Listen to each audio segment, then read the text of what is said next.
Hello, this is Scotch Corner on the A1M. It's a roundabout, and it doesn't look like much of a corner if you ask me, so where exactly is the corner at Scotch Corner? And what even is a Scotch Corner anyway? Well, today we're going to answer that, as well as try to find the exact location of the corner at Scotch Corner.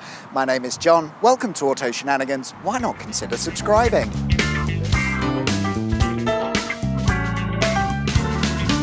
Scotch Corner is the name given to junction 53 on the A1M, located in the north of North Yorkshire.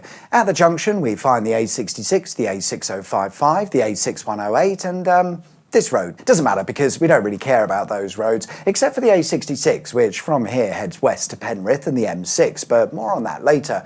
Over the years, the junction has seen many changes as it tries to keep up with our increasing traffic demands, and we'll be going through those changes to hopefully work out where the corner at Scotch Corner is. The most recent of which occurred in 2018 when the A1M running through the junction was completed. It did exist prior to this, but it was just the A1 without the M part. Whilst it was upgraded to motorway status, in terms of Scotch Corner, the layout wasn't really altered all that much because the A1, now A1M, was mostly an upgrade of the existing road.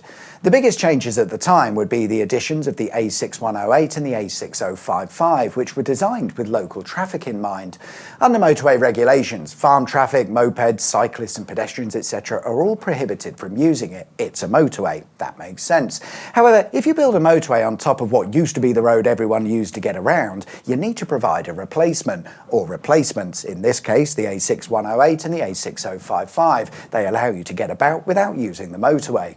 Building those roads would lead to some changes at Scotch Corner, however, none of them altered the overall layout. What was previously the northbound joining slip road is now the northbound joining slip road with a roundabout in the way connecting the newly built A6055.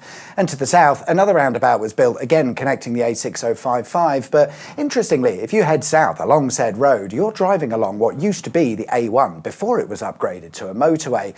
On that section, they shifted the A1M over slightly using the leftover carriageway to create the A6055. The only other recent change to Scotch Egg Corner was in 2007. Alright, I say recent. The A66 to the west of the junction was upgraded to a dual carriageway, but only 3.5 miles worth. If you're heading west, you'll be driving along the original A66 route, which used to be a two-way road. However, the eastbound carriageway was built from scratch next to the old road, which turned it into a dual carriageway. Fascinating, but we're yet to uncover any corners, so let's look back further in time to the 1970s. Which is when the present-day layout with its elongated roundabout was implemented. Therefore, when it was built, it must have replaced the corner at Scotch Corner, which is why we're struggling to find said corner. No, there was another roundabout. Bugger. But it's true, before Scotch Corner took on the layout we see today, it was already a roundabout, albeit a much smaller one built in the 1950s when, at the same time, the A1 was upgraded to a dual carriageway.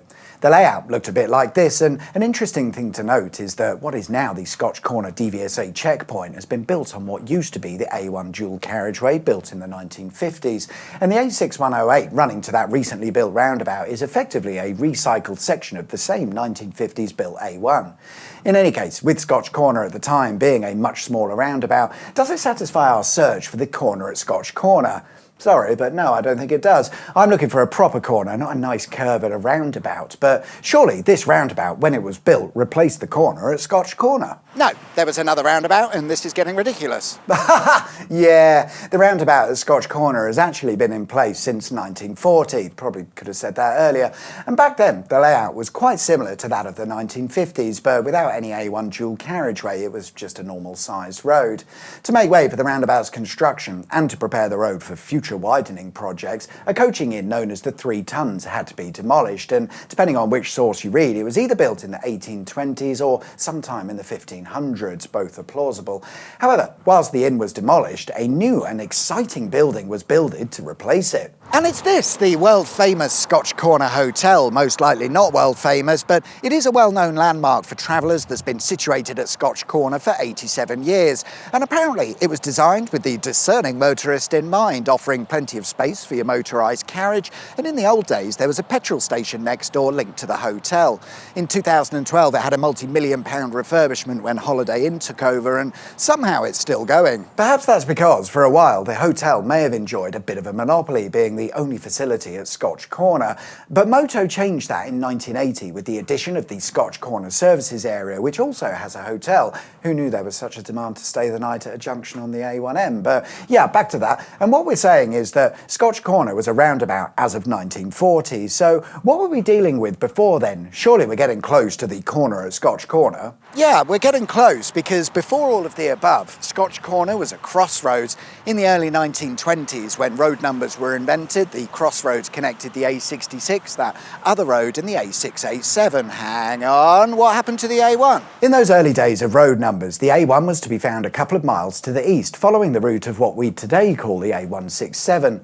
It wouldn't be until a few years later that a reshuffle of road numbers occurred, bringing the A1 to Scotch Corner, but in any case, we're now dealing with a crossroad, which I'd say offers a far more convincing corner proposition.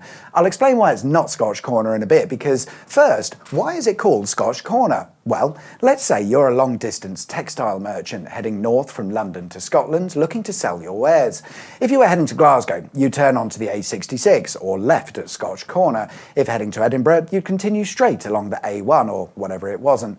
In those days, those were the two main routes to Scotland, and the corner, or in this case crossroad, where you decided which Scottish city you were heading to, became known as Scotch Corner. It sort of makes sense. But who gives a f***, because surely we've now found the corner at Scotch Corner. If you're turning left onto the A66 to Glasgow, that's a corner. A Scotch Corner, if you will. Case closed, thanks very much for watching. Nah mate, it's not Scotch Corner. Sorry everyone, but we're not done yet, because a crossroads is a collection of corners. It is not a singular corner, as the name might suggest, and I'm not happy with that. We must find the singular corner that is Scotch Corner, and it turns out the answer has been staring us in the face all along. Take a look at this map from earlier. The f*** is that? Roman Road. It was the f***ing Romans, wasn't it? Of course it bloody was. This here is Scotch Corner, as in the actual corner, none of that junction nonsense, which I know doesn't look like much, or a corner for that matter. So to explain what I mean, we need to take a look at how the roads were laid out as per what the Romans built. Coloured in lines on Google Maps coming up. We found it! The actual corner at Scotch Corner. Let me show you how I'm right.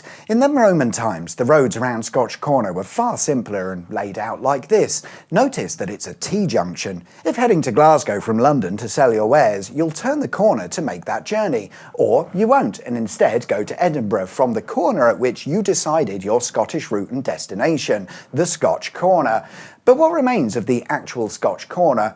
Sadly not a lot. The Roman road heading west from here was replaced by the A66 and has long since been lost to time. However, there is a farm track that runs along the route of the old road, so it's sort of visible on aerial photos. And as for the north-south Roman road, that actually remained in use for quite some time, eventually becoming part of the A1 single carriageway, but then bypassed when the upgrade started in the 1950s. A small piece of the original A1 still remains in place, which means we were able to find the corner at Scotch Corner. It's there. Thank you very much for watching. Like and subscribe if you haven't already, and I'll see you guys next time. Take care. Bye-bye.